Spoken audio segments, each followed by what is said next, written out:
Tu me passes un tournevis s'il te plaît? Merci. Hop là. Alors. Là, il n'y a plus rien. Tu vois quelque chose? C'est flou. Ouais. Là. Là c'est bon, un peu plus à droite. Ouais. Encore un peu. Ouais. C'est bon, on ne touche plus. Ça, c'est pas mal. Allez, on garde.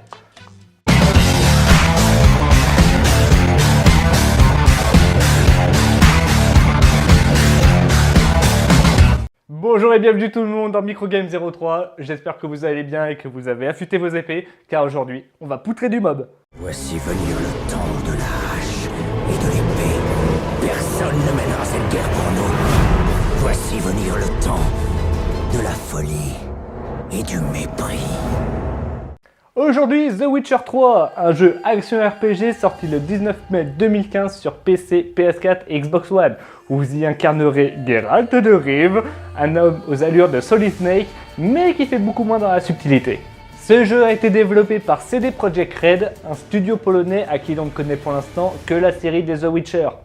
Bon, ça a été un peu rapide pour la présentation, mais faisons quand même un petit historique de notre ami mutant avant de voir plus en détail l'épisode 3. Alors en 2007 sort le premier The Witcher sur PC et macOS, où vous y incarnerez donc Geralt, un sorceleur, un chasseur de monstres ayant subi des mutations grâce à des potions afin de pouvoir décupler ses capacités. Tu crois que ça peut marcher? Non. Celui-ci, devenu amnésique, se rend à Kaer Morhen, base des sorceleurs devenue ruine et quasi vide, car ces derniers ont été tués pour la plupart suite à un pogrom.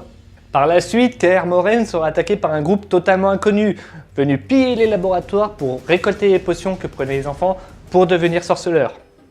T'es vraiment sûr que ça fonctionne pas? Je te dis que non. Qui étaient ces assaillants? D'où venaient-ils? Qui les a envoyés? Autant de questions auxquelles Geralt devra tenter de répondre. 2011, The Witcher 2, Assassin of Kings sort sur PC, Mac, Linux et 360, où en gros vous êtes au service d'un roi dans un monde tumultueux. Ce dernier a essuyé une tentative d'assassinat par un homme aux allures de sorceleur. Geralt devra donc le retrouver afin de pouvoir répondre à de nombreuses questions. Et enfin, The Witcher 3, The Wild Hunt. La guerre a éclaté dans le monde de Téméris, et c'est dans ce contexte que Geralt apprend que sa fille adoptive Ciri a été aperçue après bien des années d'absence. Elle serait poursuivie par la chasse sauvage, cavalier tristement célèbre pour leur présage de maladies et de guerre. Geralt se lance donc à la recherche de sa fille tout en continuant son travail de sorceleur. Je vous ai fait les résumés de manière très simpliste et rapide, car il faut savoir que l'histoire des jeux The Witcher est très complexe et aborde des points difficiles, tels la normalité, le rejet et la discrimination, tout en prenant place dans un monde en guerre plutôt mature. Il se peut que les morts des personnages soient parfois légèrement glauques et que vous ayez des relations sexuelles de manière très explicite, mais l'histoire n'est jamais celle que nous attendons au final. Ce jeu vous proposera de réaliser des choix tout au long de votre parcours, faisant une fin différente en fonction de ceci. Mais bon, c'est bien joli tout ça, mais depuis tout à l'heure je vous parle de sorceleur, mais quoi ce c'est? Eh bien un sorceleur est un chasseur de monstres, muté grâce à des potions pour le rendre plus endurant, plus puissant, du Chuck Norris. Il a été aussi entraîné à utiliser 2 épées durant toute son enfance, une en acier, une en argent, à utiliser des signes de sort plus rapides mais moins puissants que les sorts des magiciens, et tout un arsenal qui est composé de bombes, huiles et potions. Il faut savoir que pour se donner une idée de la difficulté de ces formations, seuls 3 garçons sur 10 survivent à ces méthodes. Maintenant, on va voir si pour les 13 personnes ayant répondu au sondage, si le jeu mérite de faire partie de votre collection ou non. La première question vous demandait si vous connaissiez la série des The Witcher avant la sortie du 3e épisode. 2 personnes l'ont connu avant la sortie du 1 grâce au trailer et bande-annonce. 3 sont tombés dessus un peu par hasard, et 7 n'ont pas connu les épisodes précédents. Il faut dire que les campagnes de pub ont été très discrètes pour les 2 premiers volets, mais que les jeux ont reçu d'excellentes critiques lors de leur lancement par les journalistes, comme quoi on peut passer à côté d'excellents jeux si les pubs font mal leur travail. Mais rassurez-vous, les épisodes 1 et 2 ont été classés dans le top 100 des jeux PC. Quant à The Witcher 3, avec plus de 6 millions d'exemplaires vendus en 6 semaines, il s'agit d'un record pour le jeune studio de développement. Il faut savoir qu'à la base, The Witcher est un roman d'Andrzej Sapkowski, et plutôt que d'en faire une adaptation, le studio CD Projekt Red a décidé d'en faire une suite avec l'approbation de l'écrivain. Toutefois, vu les thèmes abordés particulièrement adultes, l'histoire est-elle pour vous cohérente et originale?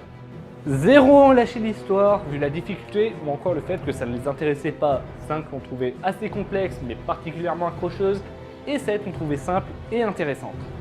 L'histoire paraît abordable malgré les thèmes, ce sera en fonction de vos capacités de lecture et d'analyse. Toutefois, elle reste très prenante et très agréable pour tout le monde. Le jeu vous propose 5 niveaux de difficulté, allant de débutant à une horreur sans nom. Inutile de vous préciser que dans les modes normal et supérieur, vous ne devrez de plus bourriner mais faire appel à toutes vos capacités en utilisant vos objets et accessoires, Non, pas cela. ou vos huiles que vous aurez dans votre sac. Non, ça non plus. Bon, le jeu en mode normal vous a-t-il résisté? 0 ont trouvé le jeu trop facile. Une personne trouve qu'un passage en mode facile est quasi obligatoire pour se faire la main. 4 ont trouvé le jeu un peu difficile en mode normal. Et 7 ont trouvé normal, ni trop facile, ni insurmontable. The Witcher vous obligera à vous faire un peu la main, que ce soit en passant par le mode facile ou en commençant par des petits monstres. En effet, c'est pas dès le début du jeu où vous allez vous mesurer un griffon ou un loup-garou. Vous vous en doutez, les graphismes ont été pensés et réfléchis pour utiliser pleinement les capacités des consoles. Donc on peut s'attendre à des graphismes d'excellente facture. Mais est-ce vraiment le cas? 0 ont trouvé cela moche ou repoussé par le côté réaliste des personnages. Une personne trouve que cela aurait pu être mieux, une pense qu'il s'agit là des graphismes standards actuels, et 10 ont juste été sublimés par les détails. Et je ne peux décemment pas vous parler des graphismes sans la première claque que vous allez prendre dès le début du jeu par la vallée de Kaer Morhen. C'est juste magnifique.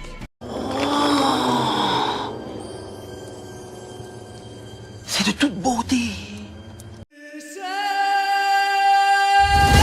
Comme indiqué précédemment, le jeu vous proposera à de nombreuses reprises de faire des choix. Et autant des fois ils seront très bateaux, autant d'autres fois ils seront cornéliens. Préférerez-vous sauver des enfants au détriment d'un village ou l'inverse? Ce genre de choix vous guideront tout au long de votre périple, et même parfois la plus insignifiante des propositions sera d'ordre capital. Mais en somme, vous ne saurez pas si les décisions que vous allez prendre auront un réel impact sur le scénario ou non. Mais cet aspect de jeu libre vous a-t-il séduit? Une personne a trouvé que non, car on ne sait pas quel aurait été le véritable destin de Geralt et de ses acolytes, quelle serait la véritable histoire. Une personne pense que c'est sympa, mais que cela aurait dû rester des choix mineurs. Et 10 ont été conquis par ce choix de scénario, car dans ce genre de cas, vous êtes vraiment libre de faire de Geralt ce que bon vous semblera. Le fait de faire des choix pour Geralt vous pousse à l'immersion, en sachant pertinemment, vous derrière vos écrans, que rien n'est écrit et tout vous reste à faire, et que chacune de vos décisions aura un effet papillon, visible plus tard dans le jeu. Pour résumer, le background est l'univers du jeu, le passé des personnages ou des lieux. Chaque coin que vous avez visité et chaque personne aura un passé qui lui est propre. Un vécu fictif mais néanmoins présent dans leur caractère, leur façon de vivre, etc. Vous serez amené à certaines périodes à fouiller dans le passé des gens afin de pouvoir les aider, car le rôle d'un sorceleur ne se limite pas uniquement aux monstres, mais aussi aux malédictions et aux sortilèges. Vous devrez donc chercher et vous faire votre opinion, en n'oubliant pas qu'un sorceleur se doit d'être totalement neutre, ce qui n'est pas toujours facile. Donc ce fameux background a-t-il été pour vous un plus? Une personne ne s'y est pas intéressée. Une personne trouve que l'ambiance des The Witcher n'est pas forcément des plus originaux. On prend un monde fantastique, on y met des ghouls et un chasseur, et adieu j'ai vendu. 10 par contre ont trouvé que l'univers de The Witcher lui est vraiment propre, avec ses codes et son caractère bien à lui. Bref, le jeu a suffisamment de cachet pour se donner une véritable identité. Bien que dans un univers médiéval fantastique, le jeu a su s'imposer une image perdurable et propre à elle-même et à aucune autre, avec un travail soigné sur l'histoire, sur tout Téméris. Forcément, vous l'attendiez celle-là, parlons gameplay. Manette en main, qu'est-ce que ça donne? Le jeu est bourré littéralement de possibilités, que ce soit dans votre manière de combattre, d'évoluer ou d'explorer. The Witcher est truffé de caractéristiques qui feront que chacun d'entre vous n'y joueront pas de la même manière. Mais la prise en main a-t-elle été simple? 0 se sont retrouvés perdus parmi toutes les possibilités d'action de Geralt. Une personne a un peu de difficulté à se mettre dans le bain.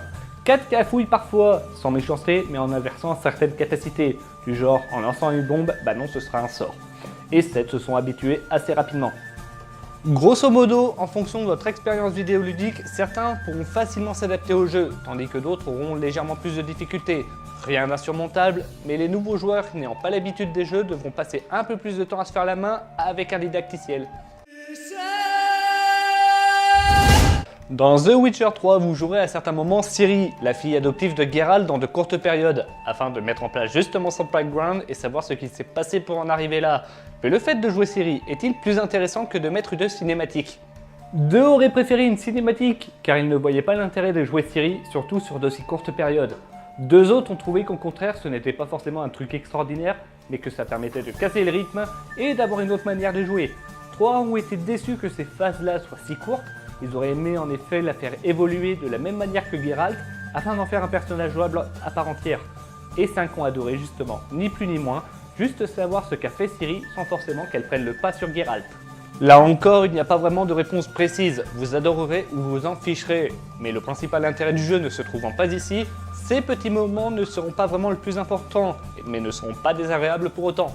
Et qui sait, pour les 3 personnes déçues, peut-être un futur jeu avec Geralt et Ciri en personnages jouables simultanément. Qui sait? Comme déjà dit, chacun des personnages aura un passé et un caractère qui lui sera propre, soit très sympathique, soit très irritant. La dernière question concernant The Witcher 3 était de savoir quel personnage vous a le plus marqué. Geralt, Ciri et Sigmund Dijkstra ont obtenu une voix chacun, suivi de Triss Merigold, la douce sorcière, avec 3 voix, et 5 voix sont attribuées à Yennefer de Wenderberg, la sorcière tumultueuse. Dommage pour les autres personnages, mais tous, vraiment j'insiste, sont différents les uns des autres, et sachez que si ça se trouve, ce sera Jaskier ou Zoltan, votre petit préféré. Et voilà, comme vous avez pu le constater, ce jeu n'a reçu que d'éloges, mis à part sur certains points améliorés. Mais pour un studio qui n'en est qu'à son 3e jeu, je pense que nous pourrions saluer la performance et les en féliciter. Vous vous en doutez, Microgame ne peut qu'approuver, et si vous en avez l'occasion, n'hésitez pas si vous cherchez un bon action RPG qui vous prendra tout de même pas mal de temps vu sa durée de vie. Alors, vous en pensez quoi tous les deux? Vous êtes prêts pour la 10e question? Allez, c'est parti! À vos avis et à vos réactions! Dragon Age est dans la même idée de conception. Alors Dragon Age a connu de nombreuses versions, même si dans l'ensemble l'univers est médiéval et fantastique, je doute à ce qu'on puisse dire qu'ils se ressemblent tous les deux, mais ça n'est qu'un avis personnel. Un ou plusieurs jeux même. La série des Call of Duty, Rayman Legends, Watch Dogs, Drive Club, sans oublier GTA V, et pourquoi pas la série des Kingdom Hearts. Alors prenons les jeux énoncés dans l'ordre. Les Call of Duty passeront au même titre que les Battlefield, et je pense même que je vais faire les deux en même temps. Alors je sais qu'il y a des différences entre les deux, mais on ne peut pas les dissocier au même titre que durant un temps, on ne pouvait pas dissocier FIFA et PES. Pour Rayman Legends, j'ai réalisé Microgame sur Mario il n'y a pas si longtemps que ça, donc je pense que ça devra attendre vu que c'est à peu près le même style de jeu. Pour Watch Dogs, lui, je comptais le faire. Drive Club, alors les jeux de voiture, je pense que oui, mais je demanderai l'avis d'experts pour m'accompagner sur ce terrain, parce que je n'y connais foutrement rien. GTA V, alors je pense le faire plutôt en microgame, parce qu'il te parlait de la série des GTA et parler de GTA Vice City. Kingdom Hearts, prévu aussi. Tu fais trop... non, là je peux pas, tu m'oublies. Alors non, je suis conscient de faire énormément de fautes d'orthographe, mais c'est parce que j'ai un gros défaut, je ne relis pas, mais je ferai attention dorénavant. Pourquoi un tel sondage? Ce n'est pas explicite en arrivant dessus. Alors pour toi, je ne peux que te conseiller de regarder Microgame 00 afin de comprendre pourquoi. Et si tu es une personne qui a répondu au sondage par le biais d'un lien Facebook partagé, il est vrai que SurveyMonkey ne me permet pas de faire une préface, et ça, faut pas le changer. Bon, là je commence à avoir beaucoup de réactions en réponse, donc je ferai désormais le tri afin de ne pas rendre la dernière question trop longue, donc en squeezant vos âneries. Je suis désolé, même si j'adore toujours autant ce genre de réponses, mais je les mettrai sur Facebook. Microgame 03 est fini, je vous remercie d'avoir regardé la vidéo et de rendre la chaîne de plus en plus vivante grâce à vos commentaires et à vos réactions sur Facebook. Je tenais à remercier aussi un abonné, Akagi Sensei, pour le magnifique fond que vous pouvez voir juste derrière moi. C'est un très bon dessinateur et je vous invite à regarder ses créations sur sa chaîne YouTube et sur sa page Facebook. Je tenais aussi à remercier Christelle, une amie du forum d'entrée de YouTube, pour la magnifique bannière et le logo que vous avez pu voir en arrivant sur la chaîne. Christelle réalise des tutos pour tous les logiciels de montage, donc si vous avez la moindre question, n'hésitez pas à aller regarder sa chaîne ou la joindre justement sur le forum d'entraide. Je vous invite à me rejoindre sur Facebook, à partager, liker la vidéo ou vous abonner à ma chaîne. Je vous invite aussi à me rejoindre sur le forum d'entraide YouTube. Si vous êtes youtubeur, n'hésitez pas, c'est un endroit où on vous dispensera de nombreux conseils et vous connaîtrez de nouvelles personnes. Dites-moi vos réactions dans les commentaires, même les négatifs, je ne pourrai que m'améliorer. Et pour le mois de septembre, je vous propose 2 sondages. Un sur toute la série des Final Fantasy pour un microgame en milieu de mois et un autre sur